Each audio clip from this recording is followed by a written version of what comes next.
여러분의 인생을 사시면서 빚을 져 보셨습니까? 저는 이제 부모님을 떠나서 살아가는 그 모든 인생의 과정들은 다 빚진 인생이었어요. 결혼을 해도 집을 사고 또 뭐 차를 사고 뭐 살아가는 모든 것들이 카드를 쓰고 하는 모든 것들이 다 빚진 삶이더라고요. 대한민국이 얼마나 잘 되어 있어서 저 같은 사람도 신용으로도 대출도 해주고 얼마나 좋은 나라인지 모르겠어요. 금전적으로요 빚을 질 뿐만 아니라 그 빚은 그냥 금전적인 빚만 있는 게 아니고요, 또 부모님께 향한 빚도 있다는 것이죠. 부모님의 사랑, 또 선생님의 그 사랑, 그 호의 때문에 또 제가 이 자리에 있는지도 모르겠어요. 그 빚이라고 하는 것, 그냥 금전적인 것뿐만 아니라 부모님께 또 선생님께 받는 사랑의 빚도 있는 것이죠. 뿐만 아니라요, 이 대한민국의 빚도 있더라고요. 탈북민들은 이 대한민국에 와서 누리는 이 자유 때문에, 또한 정착금과 또 집과 여러 가지들을 제공해주는 그 사랑을 받아서요, 이 대한민국에 빚을 졌다라고 고백하는 소리도 들어보았어요. 이 사회에서 받는 혜택들이 너무나 커서 자신은 이 사회에 빚을 졌다라고 이야기하는 사람들이 있더라고요. 그런데 성도들은 이런 빚만이 있는 게 아니고요, 또 한 가지 빚이 있더라고요. 어떤 빚일까요? 오늘 본문 12절은 이렇게 말씀하고 있어요. 그러므로 형제들아, 우리가 빚진 자로되. 저와 여러분은 하나님의 사랑, 한없는 사랑, 그 사랑 앞에 어떤 자라고 고백하고 있습니까? 빚진 자다라고 말씀하고 있어요. 하나님께 받은 사랑이 너무나 커서 그 사랑이 너무나 크기 때문에 나는 빚을 졌다라고 고백하고 있는 것이죠. 여러분은 하나님께 빚진 자라고 하는 이 고백이 고백되어지십니까? 하나님께 받은 사랑이 너무나 커서 나는 다 갚을 수 없는 한없는 사랑을 받았습니다 라고 고백하고 있으십니까? 저는 저의 인생을 이렇게 뒤돌아보면 그 한없는 하나님의 사랑 앞에 정말 빚진 자다라고 고백하지 않을 수가 없어요.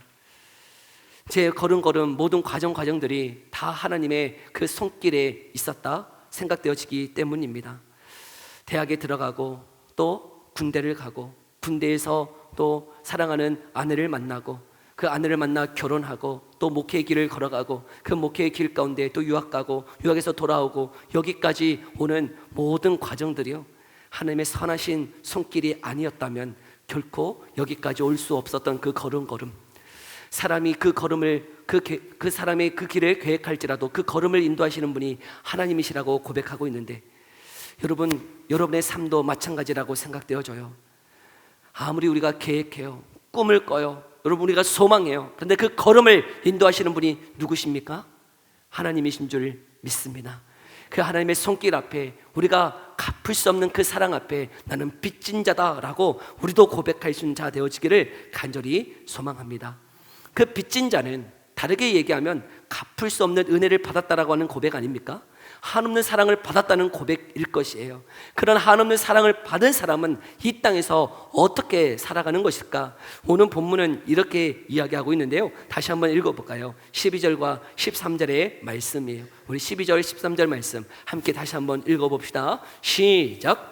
그러므로 형제들아, 우리가 빚진 자로되 육신에게 져서 육신대로 살 것이 아니니라. 너희가 육신대로 살면 반드시 죽을 것이로되 영으로서 몸의 행실을 죽이면 살리니. 아멘. 그 은혜가 한없기 때문에, 그 사랑이 너무나 크기 때문에 이제는 어떻게 산다는 거예요? 내가 예수 믿기 이전에 육신대로 살았던 그 육신의 생각대로 살지 아니하고 이제는 영으로서 성령을 쫓아 하나님의 뜻을 따라 사노라고 고백하고 있는 것이죠. 여기 육신대로 산다, 그 육신은 지금 계속 무엇을 이야기하고 있습니까? 우리의 죄된 본성이에요. 그 예수 믿기 전에 내가 주인 되어져서 내 뜻대로 내 마음대로 살았던 그 육신대로 이제는 살지 아니하고 예수 그리스도가 내 삶의 주인이기 때문에 그 성령을 따라 하나님의 말씀대로 사노라라고 고백하고 있는 것이죠. 이런 삶의 변화가 누구에게 주어지는 것입니까? 그 하나님의 한없는 사랑이 정말 너무나 커서 나는 빚진 자입니다, 그 하나님 앞에 그 감사하는 사람이 이런 삶을 살게 되더라는 것이죠. 초대교회사에 정말 위대한 신학자가 있었어요. 혹시 누군지 아세요? 어거스틴이에요. 어거스틴. 여러분 300 AD 360년경에 여러분, 초대교회사에 너무나 유명한 신학자 이 어거스틴. 근데 이 어거스틴은 어떤 인물이었냐면 기독교 집안에서 태어났지만요, 그 초반의 인생은요 방탕한 인생이었어요. 17살에는 얼마나 그 세상에 그 쾌락에 빠져 있었는지 혼의 자식을 낳을 정도로 타락한 인생. 그리고 그는요 지적인 호기심이 너무나 많아서 이단 마니교에 빠져서요 그 이단을 믿고 있었던 이 어거스틴. 근데 그 어거스틴을 향한 그 어머니 모니카는요 그 어거스틴을 위해서 날마다 기도했느라고 고백되어져 있더라고요.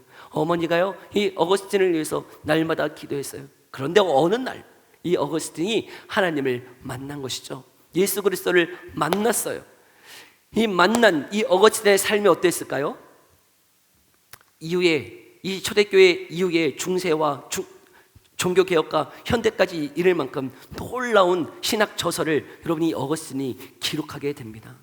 그의 삶이요 예수 믿고 나서요 완전히 180도 바뀌어지는 인생이 되어졌다는 것이죠.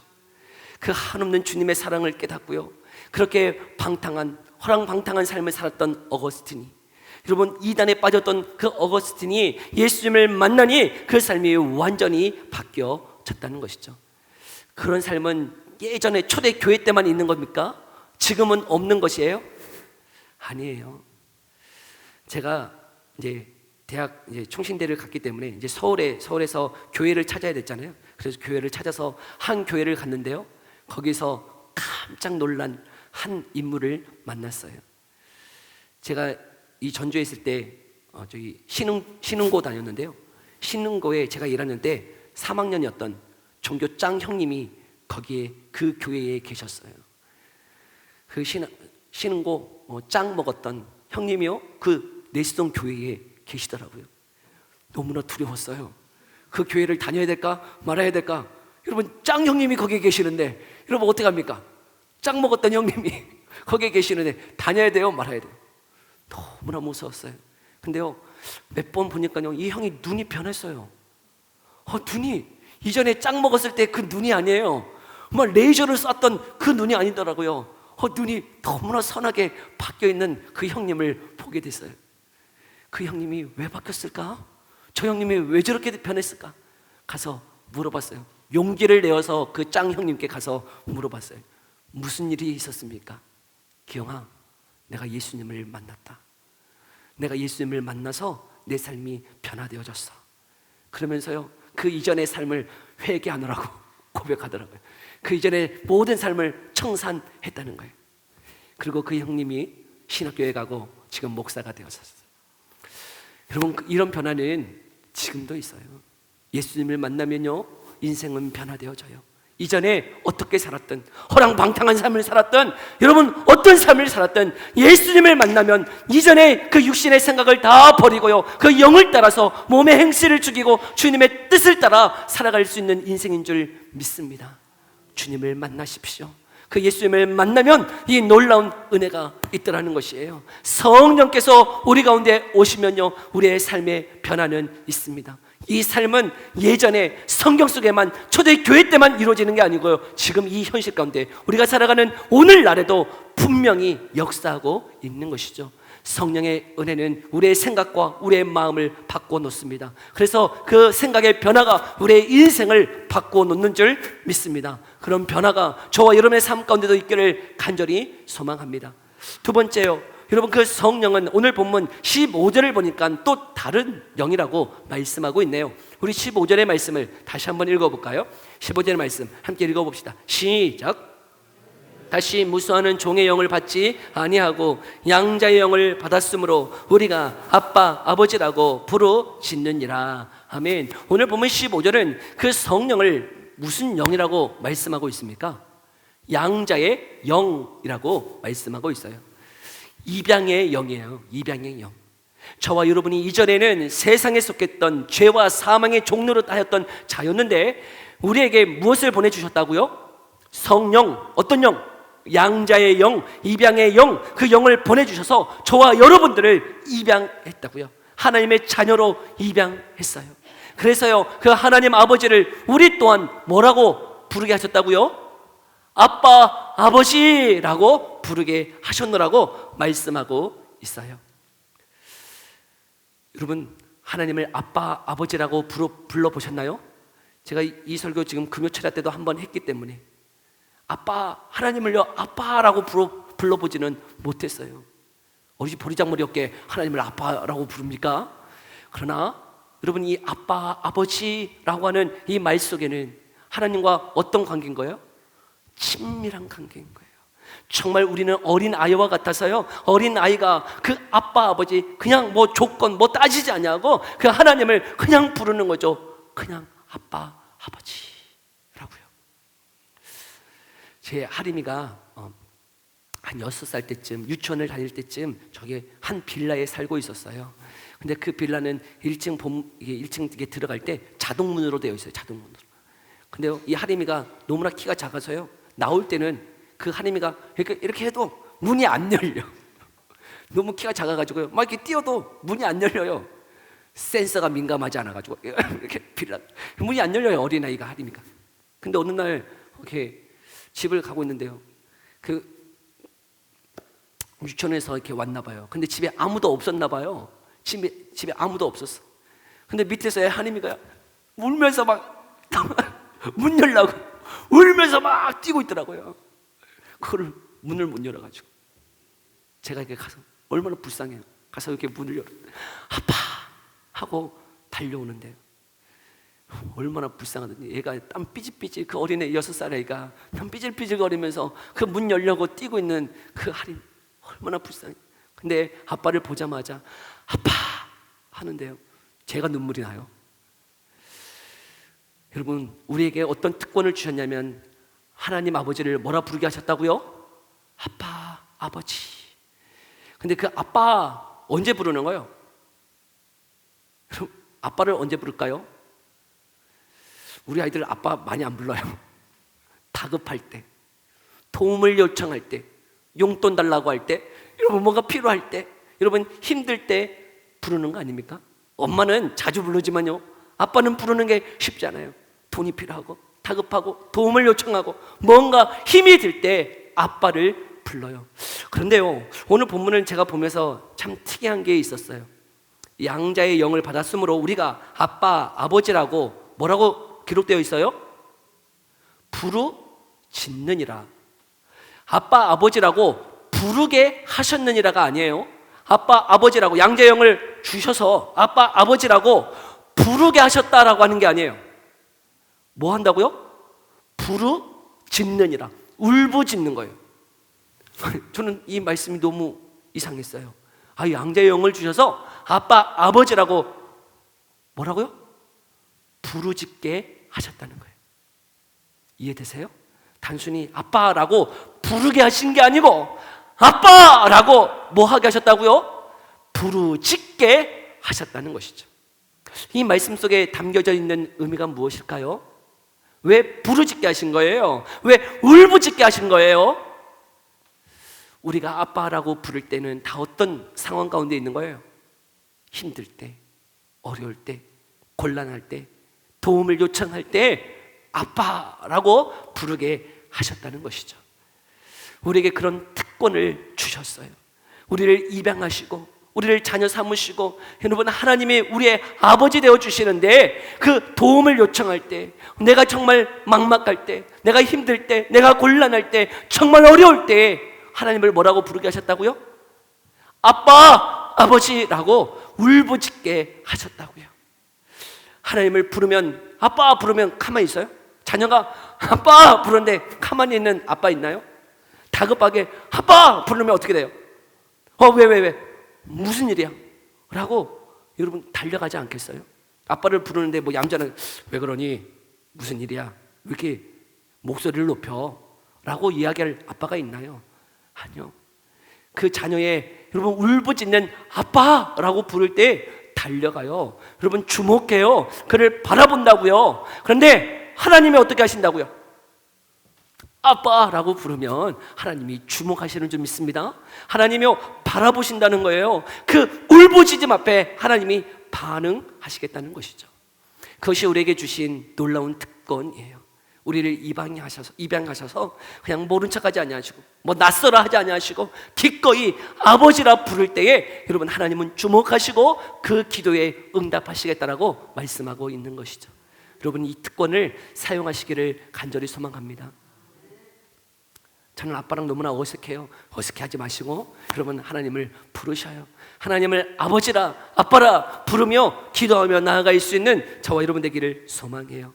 그 양자의 영을 통해서 세 번째 17절에 보면 또 놀라운 말씀을 하시는데요, 자녀이면 또한 상속자 곧 하나님의 상속자요 라고 말씀하고 있어요. 우리를 입양하시고 입양해서 자녀만 된 게 아니고 하나님을 아빠 아버지라 부르게 하신 것만이 아니고 또 무엇을 주셨다고요? 상속자로 삼아 주셨다는 것이죠. 얼마나 감사해요. 그 상속자, 저는 뭐 이렇게 상속 받을 것이 별로 없는 것 같아가지고 상속을 받는다 얼마나 감사합니까? 혹시 아빠가 1조가 있어요. 1조가 있는데 아들이 3명이에요 그러면 얼마나 상속받는 거예요? 제가 이거 계산하면서 너무 좋았어요. 3,333억 1억은 형 더 가지고 나는 3,333억 막 이렇게 하면서 막 너무 좋더라고요. 아빠가 1조 있으면 그만큼 맞는 거죠. 근데 우리 하나님은 1조 있는 거예요? 우리 하나님 얼마나 가지고 계시는 거예요? 우리 하나님은 돈이 얼마나 있는 거예요? 이 세상에 있는 모든 돈의 주인이 하나님이신 줄 믿습니다. 그럼 도대체 얼마인 거예요? 계산을 못 하겠더라고요. 돈이 얼마인 거예요? 이 우주가 하나님의 것이에요. 그런데 저와 여러분이 양자의 영, 정말 빚진 자로서요, 내가 한 거 아무것도 없는데, 나는 자격도 없는데 우리에게 양자의 영을 보내주셔서 그 하나님을 아빠 아버지라 부르게 하신 것도 너무나 감사한데 뭐까지 줘요? 상속까지 주신다네. 얼마나 감사한지. 예수 그리스도가 받는 그 상속을요 같이 받을 수 있는 여러분 그런 상속자로 여겨주셔서 여러분 저와 여러분들이 모든 상속 다 받게 해 주셨다는 것이죠. 아멘. 할렐루야. 아멘이에요. 근데 또 한 가지 또 받아야 돼요. 우리 17절 다시 한번 읽어볼까요? 17절 함께 읽어봅시다. 시작. 또한 상속자 곧 하나님의 상속자요 그리스도와 함께한 상속자니 우리가 그와 함께 영광을 받기 위하여 고난도 함께 받아야 할 것이니라. 아멘. 내가 그럴 줄 알았어. 뭐 그냥 얌전히 주는 법이 없구만. 여러분 상속을 받기 위해서 또 뭣도 받아야 된대요? 고난도 함께 받아야 된다.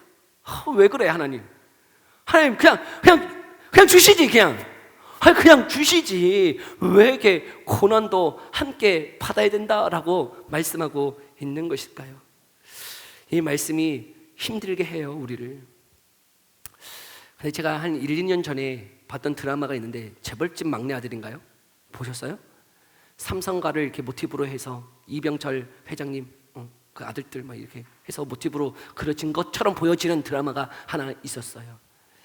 여러분 회장의 자리, 그 자리를 이제 물려줘야 되는 거잖아요. 누구한테 물려주는 거예요? 누구한테? 모든 아들들한테는 다 뭐 줘요? 상속이 다 있어요? 다 있어. 그러나 그 회장직 물려주기 위해서요 그들 안에 보이지 않는 암투가 있고요 그걸 얻기 위해서 회장한테 마음을 들기 위해서 얼마나 노력하고 치열하게 싸우고 있는지. 그러면서 그렇구나.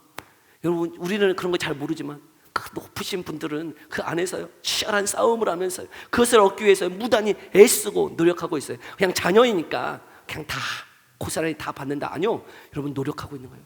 애쓰고 있는 거예요. 그 안에도 보이지 않는 치열한 싸움이 있는 것이죠. 우리는 상상할 수 없는 싸움이 있는 거예요. 우리는 하나님의 성령, 양자의 영을 통해서 상속자가 되는 줄 믿습니다. 이미 상속 다 받았어요. 그럼에도 불구하고요 우리가 또 무엇도 받는다고요? 이해할 수 없는, 받기 싫은 고난도 함께 받는다고요. 왜요? 도대체 이 고난을 하나님은 왜 허락하시는 걸까요? 믿음의 선조들 다 이 고난을 다 통과했어요. 고난 없는 사람이 있었을까요? 아브라함, 요셉, 모세, 다윗. 여러분 모든 믿음의 선조들은요 이 모든 예수님을 믿고 난 다음에 모두 다 이 고난이라고 하는 과정들을 통과했네요. 왜 그럴까요? 우리 욥기 23장 10절의 말씀인데요, 한번 읽어볼까요? 욥기 23장 10절이에요. 우리 함께 읽어봅시다. 시작. 그러나 내가 가는 길을 그가 아시나니 그가 나를 단련하신 후에는 내가 숨금같이 되어 나오리라. 아멘.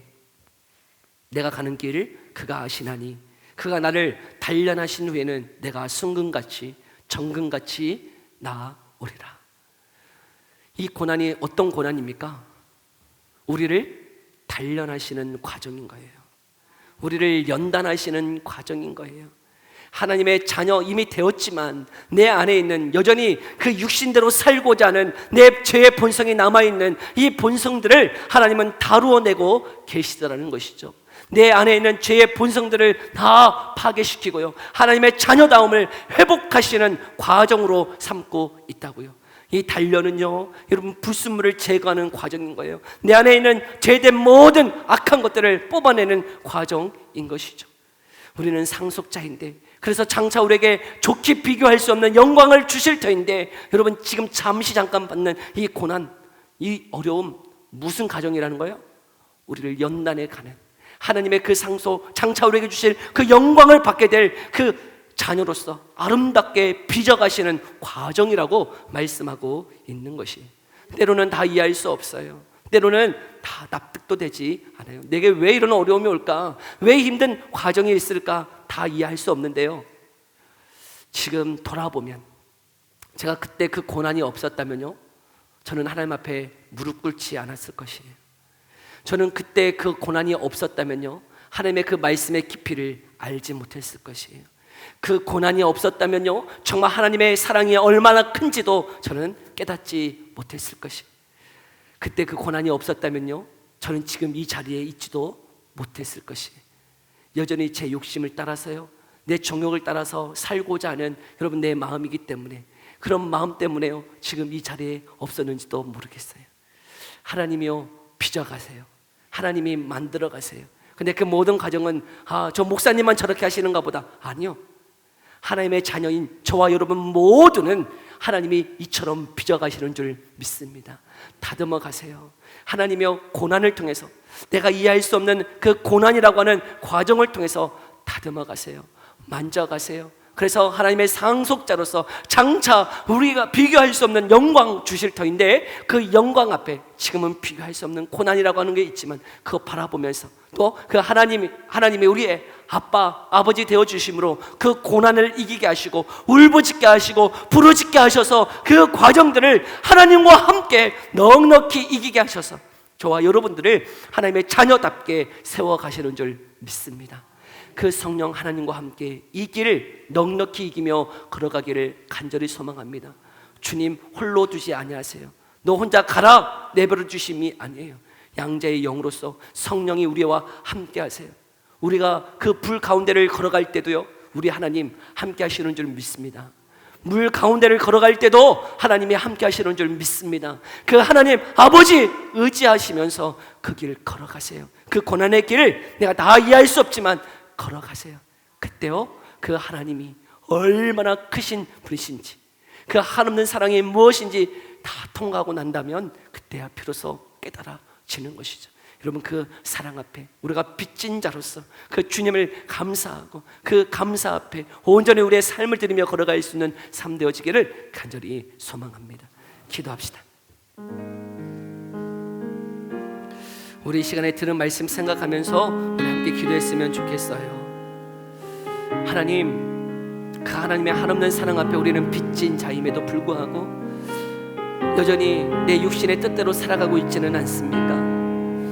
아버지, 그 양자의 영을 통해 하나님을 아빠 아버지라 부르며 때로는 고난 가운데에 내가 왜 이 과정을 통과해야 되는지, 왜 예수님을 믿음에도 불구하고 이 어려움이 내 가운데 있는지 다 이해할 수 없지만 그 과정들을 통하여 나를 단련하시고 나를 연단하시고 나를 천금과 같이 승금과 같이 나아가게 하시는 가정인 줄을 알고 주님과 함께 그 길을 걸어가게 하여 주시옵소서.